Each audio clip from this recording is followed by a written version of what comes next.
Hi, today is January 17th, 2023. Here are my poems for the day. The first one is number 101, poem number 101 for the year, Assessments.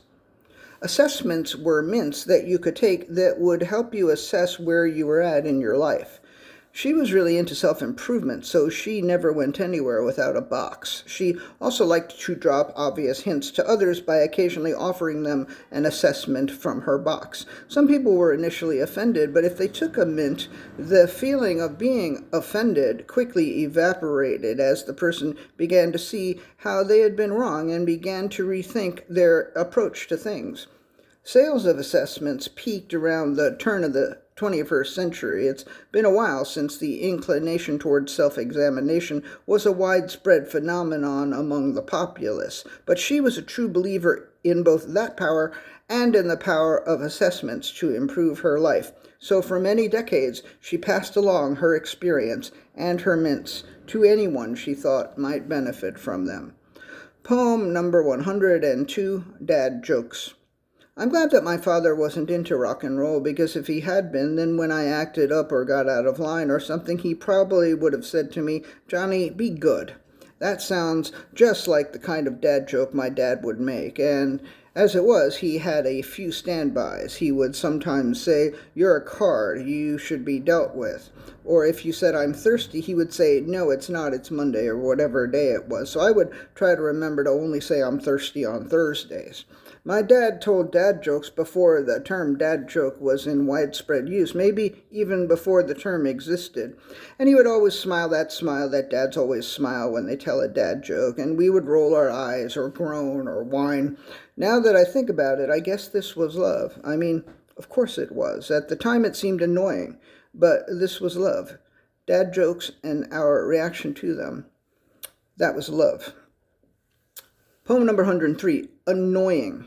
Thinking about my dad and his sometimes annoying jokes kind of reminds me of this other guy I know who annoys me sometimes. I don't want to mention any of his annoying habits in case you happen to be him and are reading this.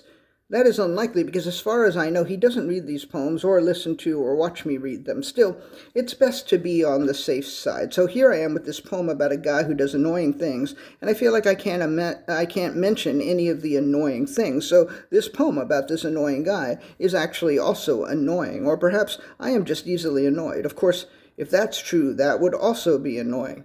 And of course, it is entirely possible that it is me who is being annoying. Poem number 104, Patience. Sometimes he felt as though he was racing to the void, but other times he felt as though he was just sauntering toward the void, and other times he felt as though he was ambling or meandering in the general direction of the void and might only reach it by chance. The void was patient. The void knew that everyone got there eventually. The void knew the sense in which the void knew that in the sense in which time doesn't exist, everyone was there already. I messed that up. Sorry, gotta fix that poem before I post it.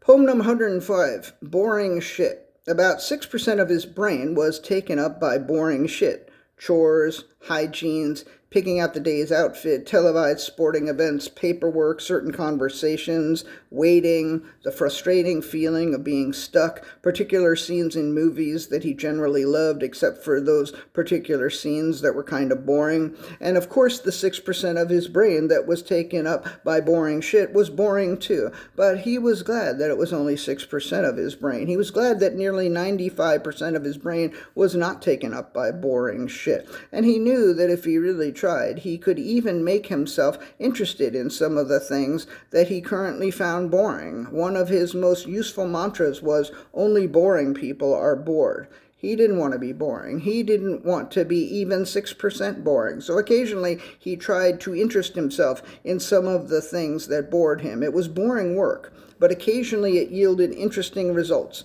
Most of the time, however, boring shit remained boring, which of course made perfect sense. It was so obvious that it was boring. The fact that boring shit was boring was yet another instance of boring shit. There really was a fairly decent amount of boring shit, but he knew that if he could keep it down to 6% or less, that he would be okay.